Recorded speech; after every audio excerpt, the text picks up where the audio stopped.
then we have to do something. So there's always pause there. But we gave her, I got a gift from Connor that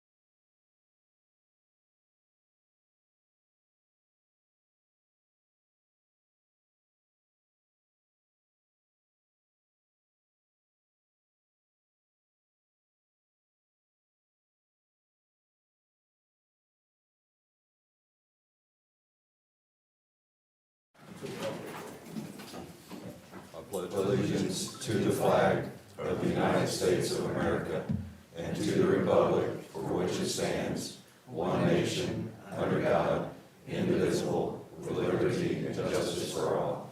Mr. Varner, could you give us prayer, please? Dear Lord, thank you for letting us see another day. Thank you for bringing us together, and please hold our hands while the council, makes the best decisions for our town and our council.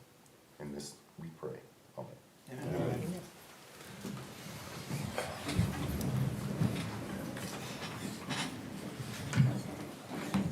Mr. Lewis, could I get a roll call vote, please?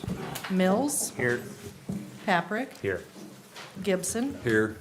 Fox. Here. Allen. Sherman. Here. Varner. Here. Simmons. Here. Okay, hopefully everybody had a chance to look over their agenda. If so, I need a motion and a second to approve it. I'll move to approve. My second. All in favor? Aye. Any opposed? Okay. Moving on down to approve or correct regular session minutes of May 19th, 2026. If everybody's had a chance to look over that, I need a motion and a second to either approve or correct the regular session minutes. Make a motion we approve? Second. All in favor? Aye. Any opposed? On down to committee reports. First up, we have Community Development and Code Committee. That's council members Allen and Simmons. I don't have a report, Your Honor. Thank you, Mr. Simmons. Next up, we have Public Relations and Public Safety Committee. That's council members Gibson and Mills. Yep, we have the fire department report for May. The Marshall Fire Department responded to 5 fires in the city, 1 in the county. They responded to 5 hazardous conditions, 13 medical calls. They responded to 9 non-emergency calls in the city, 2 in the county, 17 public service calls, and 3 rescues. Total calls were 55. Thank you, Mr. Mills. Mr. Gibson, do you have anything? I do not. Thank you. Next up, we have Municipal Services and Personnel Committees. That's council members Varner and Mr. Fox. I have nothing to do. You Mr. can do the. Oh, the storm- You can stormwater. do the stormwater. Yeah. So I just wanted stormwater tip for June 2nd, 2026 council meeting. It is against city ordinance to dispose of grass clippings, leaves, or brush in any city ditch or on any city street. Where stormwater flows, everything goes. That's it. Thank you, Mr. Varner. Mr. Fox? Yes, since Mr. Varner and I are new to this, we haven't quite had a chance to meet with Randy, but I did get to talk to him a little bit, a couple times, and I think he's got some news to tell us when they'll be starting on the streets. Here, go ahead.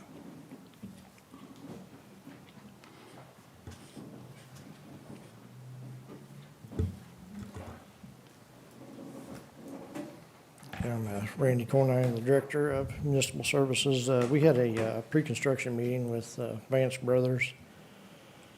I think they're going to get the notice to proceed on our slurry seal. Well, they'll start crack sealing first. I think June 8th is when they're going to get the notice to proceed on that. They'll come through and crack seal, and then they have to wait before they can come in and slurry seal behind it, so. So, And we have a pre-construction meeting with Capital Paving, and they're talking like they're probably gonna move in the first week of July and start on mill and overlay. And we'll have a list, right, JD, on the website of the streets? Yeah, we can put up a list of the streets that are going to be scheduled for mill and overlay. One of the things that Randy and his department really drilled down on that mill and overlay contract is not allowing a great deal of time to expire between when they mill and when they actually come back and overlay. That's how the infrastructure in the streets get torn up, and that's how people's cars get damaged and things of that nature. So it sounds like Capital's been responsive to that. So we're hoping that the mill and overlay crew moves very quickly and is in and out in a relatively short period of time.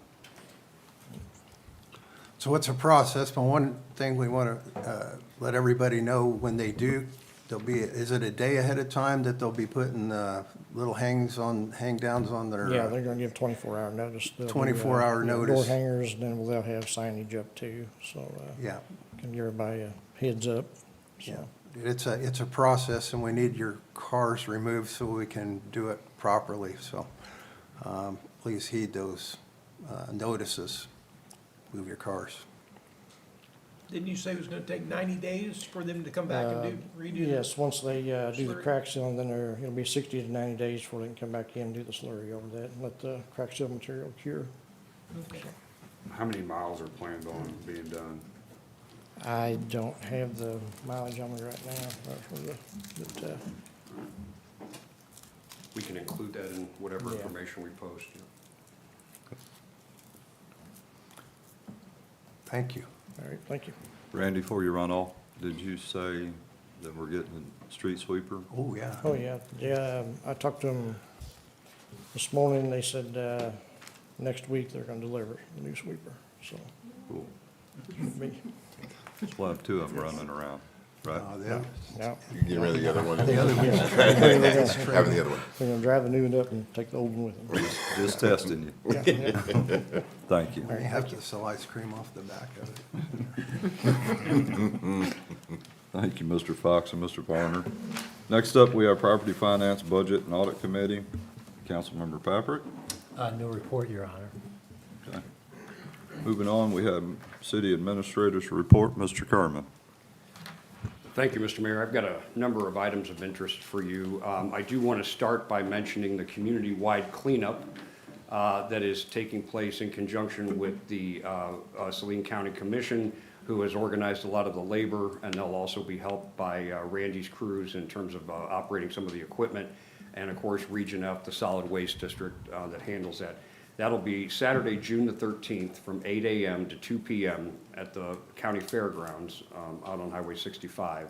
Items that will be accepted include furniture and clothes. They will take tires, but there is a charge, $2 per tire per home, up to 4 maximum, with a $5 charge for each additional. Tires have to come in without rims.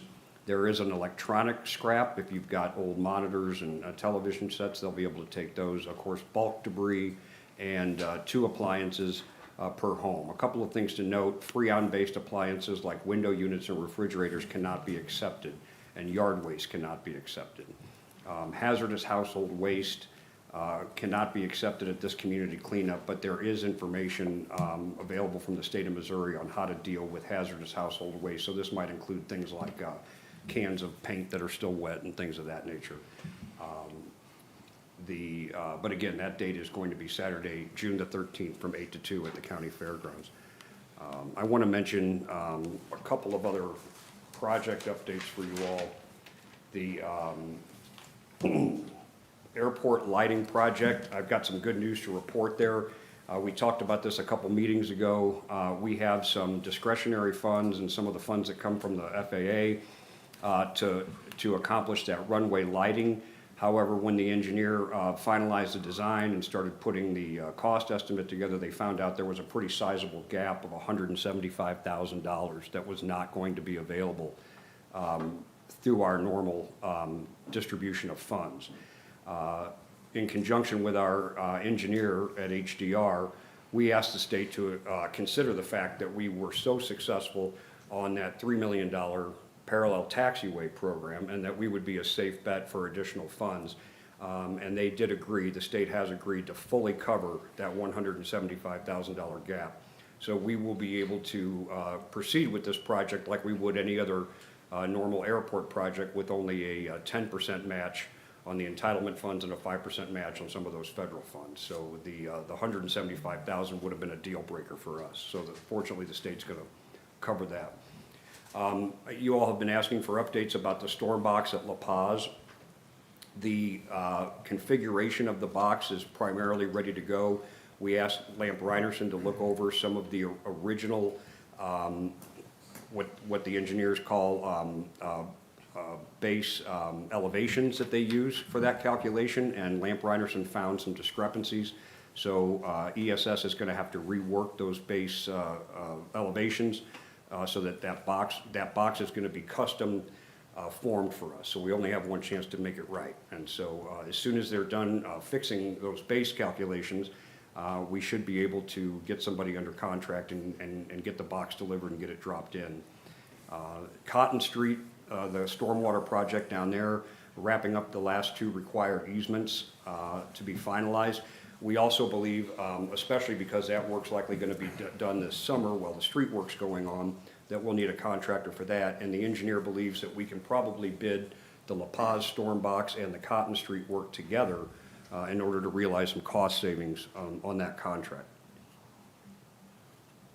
The Eastwood stormwater project that involves FEMA funds, we are just down to like the last 2 or 3 easements in there. And the reason for some of the kind of tedious process that we've gone through there is that's all federal funds involved there. And we have to follow what's called the Uniform Code for Acquisition, which means fully informing every property owner of their rights, allowing them time to ask questions, make counteroffers, request appraisals, things like that. So we are closing in on finalizing that project as well. Randy already covered the mill and the overlay projects, and I mentioned the Saline countywide cleanup. The mayor also asked me to update you all on the Ridgecrest property. And there are essentially 3 parallel tracks that we're following on that Ridgecrest property. The first is just the general property maintenance. So they have been issued tickets for the tall weeds and grass and all that debris that's in that backyard where it's all been pushed together. That's all got to go. So far, there's been no response, but the process for that allows them a certain amount of time, and then they will appear in municipal court before a judge, and then they'll have to answer for that. So we're going to push for compliance there. We also had the inspectors from IBTS go out and just get an updated baseline on the house so we can start looking for anything that might trigger dangerous building actions that we can take. And the third track is one that we're going to need a little help with from the code committee when you all can meet with us, hopefully in the next week or 2. The vacant property registration that was adopted back in 2021, it's a good ordinance, and it deals with the structures that are sitting. However, it lacks teeth in the sense that, for example, if you cover windows with wood or with that polycarbonate sheeting, that should only be for a temporary period of time. I think what some of you were talking about at the last meeting when this came up is some of that wood has been on that building for some time, and that's the case in other parts of town where we've got buildings that are on that vacant property list. There needs to be timelines associated with maintaining a vacant structure, and if somebody has to board up a window, they need to have glass put back in that window in a prescribed period of time, not 6 months, not a year, not 2 years, not an indefinite period of time. Also, for an ordinance like this to really function properly, it needs to escalate. So as the years go by and the owner doesn't make any improvements, whether they've expressed that they intend to make improvements or whether they've just done nothing at all, the fee associated with that, those things need to escalate, and they can with that ordinance. And currently our ordinance does not do that. So we just need to firm up these timelines. And then I think what we need to do is put that house back under the vacant property registration and push that under these revised guidelines. And I'm eager to talk to the code committee about that, because I think this is gonna give that ordinance some real teeth that we currently don't have. I believe that that's going to be the way that we're going to get compliance from the property owner, is pursuing all three tracks simultaneously, and throughout the year without interruption.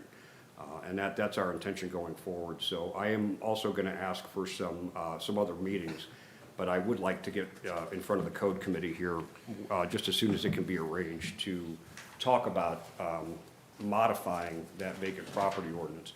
I also want to mention too that we're going to need a meeting with the Property and Finance Committee on a couple of real estate matters.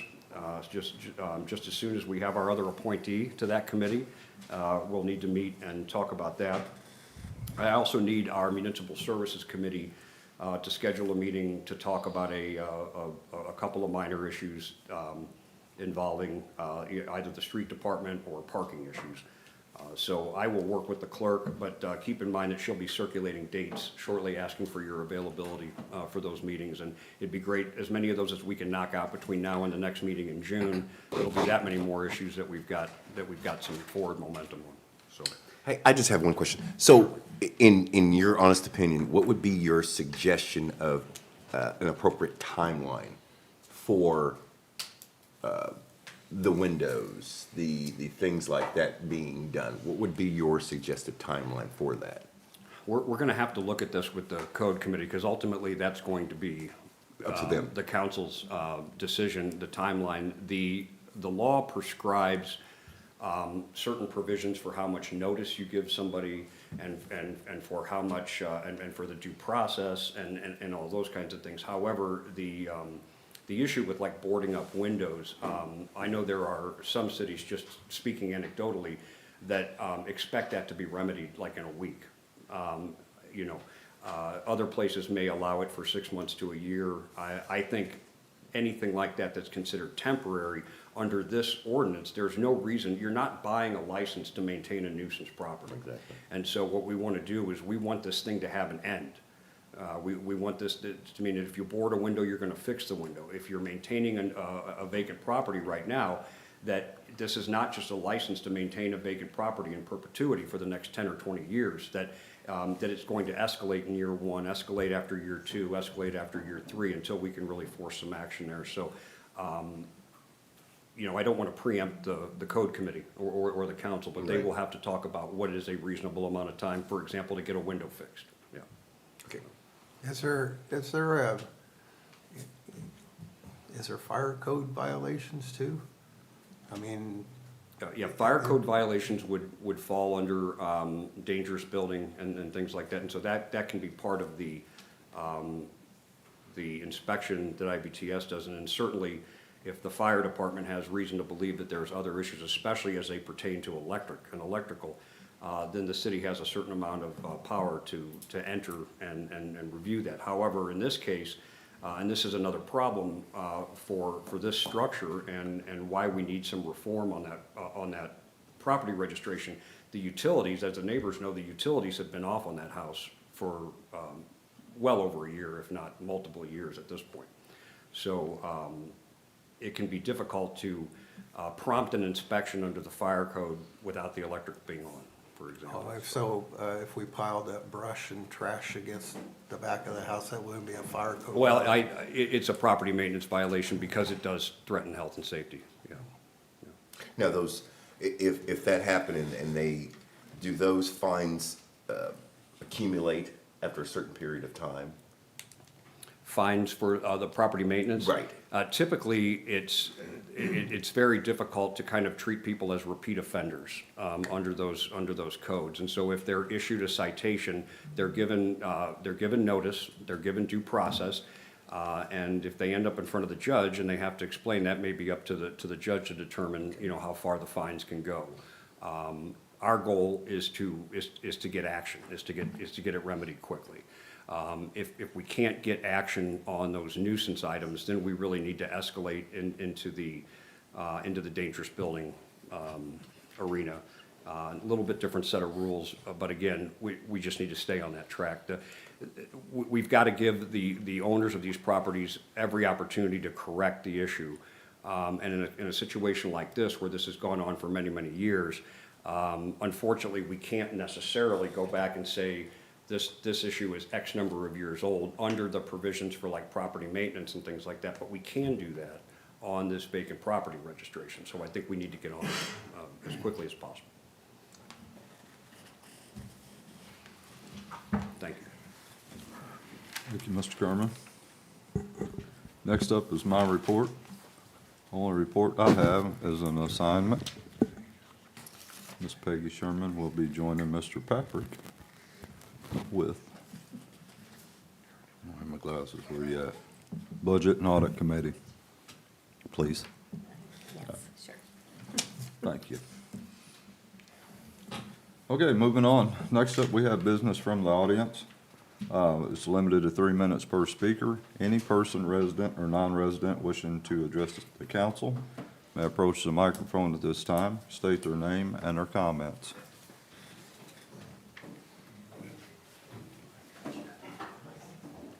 Good evening, Mr. Mayor.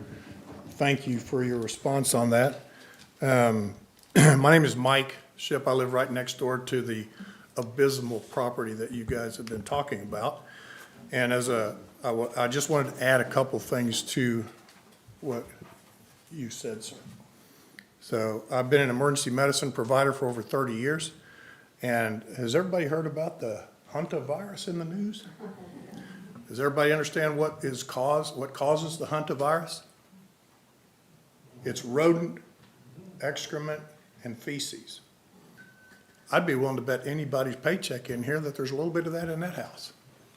Now, that doesn't mean that hantavirus is running rampant in Marshall, Missouri, but the opportunity does present itself there. Now, I'm big on situational awareness. As a senior level officer in the United States Air Force, I spent 40 years in the military. I used to tell my junior officers before we went into any situation, you need to have a heightened sense of awareness, no matter where you are, no matter what you're doing. And as a leader, when you have that awareness, you're ready to mitigate, you're ready to take care of problems before they occur. And when they do occur, you take care of them. Because under your stead as a leader are all the people in your unit. Mr. Mayor, this town is your unit. And I appreciate, I'm quite impressed, actually, that there was this level of response, because it's only been 20 years since that place has been vacant. So thank you. I want to thank you. But the job is not done, and I will tell you this. There's a Missouri State nuisance statute, which I'm sure you all are very well aware of. We didn't say anything about that. Missouri law empowers municipalities to abate dangerous buildings and vacant properties.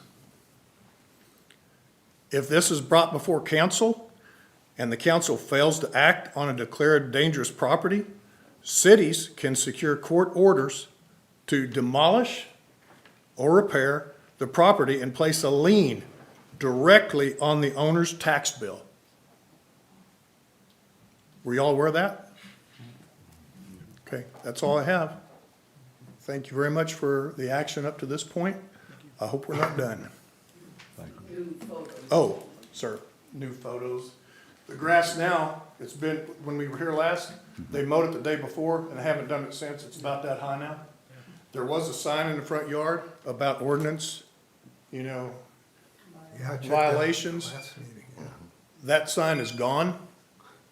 The date came and went. It ended on the 25th. And as of yet, the grass just continues to grow. The varmints just continue to go in and out. And again, the offer still stands. If anyone wants to come sit on my porch in the evening, we can all enjoy the odors coming from that house together. Thank you. Thank you, Mike. Yes, sir. Anyone else like to speak at this time? Tony? You're good? All right, moving on to ordinances. Ms. Lewis, could you give us a first reading by title only. An ordinance making the appropriation for the payment of accounts out of the different city funds. I need a motion and a second to take that to a second reading. I move to take it to a second reading. Second. Could I have a roll call vote, Ms. Lewis? Paprick, Aye. Gibson, Yes. Fox. Yes, Allen, Sherman, Yes. Varner, Yes. Simmons, Yes. Mills. Yes. Ms. Lewis, could you give us a second reading by title only, please? An ordinance making the appropriation for the payment of accounts out of the different city funds. I need a motion and a second to approve. Make a motion, we approve, Your Honor? A second, Varner? Can I have a roll call vote, please? Gibson, Yes. Fox, yes, Allen, Sherman, Yes. Varner, Yes. Simmons. Yes. Mills. Yes. Paprick. Yes. All right. Is there any other council business that we need to discuss at this time? Got a question for Tony. How's your project coming along over on the Grant and whatever street that is over there? Your, The sewer main replacement? no, the power plant, or the, Oh, on the MEC project? uh-huh. Yeah. I just get, I think we have some agreements on some gas line, that went through and it's down. I think they're replacing the sewer main on Ted, is that They correct? are, yeah. Yeah, that's going well. That's all that? A couple of things. One would be for the Municipal Services Committee, though, I think. There's a couple of relatively high-traffic intersections in town where, and I don't know how decisions are made, when traffic patterns change, how to, if you've got a two-way stop, not a four-way stop, and you find out, well, really, there's 5 cars going east-west for every 1 car going north-south, what the process is to maybe reverse those stop signs. And I've got a couple intersections that I'd like to, just give to the Municipal Services Committee that I think that would. And then the other thing, JD, the ordinance, the state statute, that the gentleman mentioned, is that one of the 3 tracks? Is that part of one of the 3 tracks that you were? Correct. That is right. Our law mirrors that state statute and allows for the city to, once there is a finding, and you have to go through the due process notification, you've got to give them an opportunity to be heard and have a hearing. Once you have found that there's a nuisance, if it's not abated, the city can go in and abate that stuff. And if we can't get action from the homeowner, then that's what we've done in the past. And we also have that provision that allows for those expenses to be placed on the tax bill. However, in this case, the owner always pays the taxes in full and any liens that have been placed on there. So we want this individual to take responsibility for their property and not rely on the taxpayers to come in and clean it up after months of escalation when we finally reach the point where we've exhausted all of the legal requirements, and then we're able to order an abatement. That's the game that's been going on for years. And I think, while we probably will use that mechanism that the state allows us to use, I think we also want to apply pressure on both the property maintenance front, which is the tickets, as well as this vacant property registration ordinance. I think it said the word demolish in there too. I'm sorry? I think as the statute as he was reading, it said the word demolish in addition to abatement. I mean, is that? Well, a taking of property is a really serious issue under the law. And so, in order to get a condemnation order and order a demolition, we've got to be able to make the case that we've exhausted all other remedies and that the property is indeed a candidate for that.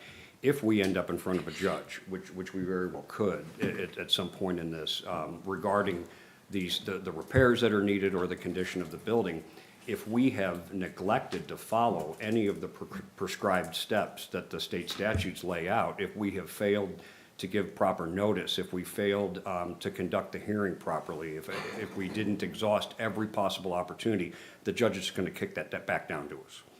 So we want to make sure, and that's really been the approach that we've taken since we got this directive from the mayor after you all came a couple meetings ago, is that we're going to formulate a plan moving forward, and we're gonna turn every page, and we're gonna make sure that we dot every I and cross every T, because if we do end up in front of a judge, we wanna leave there with our order for whatever it is that we're trying to accomplish. We don't want it to just get kicked back, but the courts are reluctant to take on these land use issues in place of a city. And so if there's anything that we have left undone, the judge is gonna kick that back to us. I'm really surprised that any insurance company would insure that place right there without sight unseen. We don't know if it's insured or not. That's the thing, somebody break their leg on that, and who's liable for it? I mean, that's just one thing that I mean, if it's sight unseen, any insurance company would probably come by and look at that before they reinsure you to make sure that you were, or a mortgage company, A, you were living there, or B, there was insurance tied to it. That would be my only thing. I mean, insurance companies are pretty strict about coming by and saying, hey, you know, this is a vacant place. We're not going to insure this place because we know no one's living there. But if it's insured and somebody would accidentally get hurt on that, there's a lawsuit waiting to happen. So the notice that was in the yard, the violation and it was dated for the 25th, you said? Yes, sir. So what's the action after the 25th? Court date, it'll be assigned to the docket with the judge, so I don't know when that next date is, but it's, Well, yeah. you said it was the 25th of last month, so it should be coming up Yeah. to the judge pretty Yeah. quick. Keep pressure on them. Yeah. And I just want to say this, it's not only that property, we've got other properties too that we're working on, so we'll get it cleaned up one way or another, guaranteed. So, anybody else have anything else? It's a process. Discuss at this time? Ms. Sherman, thank you for graciously joining us and not telling me no. Thank you for asking. Okay, if there's no other business that we need to discuss at this time, I would ask for a motion and a second to adjourn. Make a motion, we adjourn, Your Honor. Second. All in favor? Aye. Any opposed? We're adjourned. Tony, happy anniversary.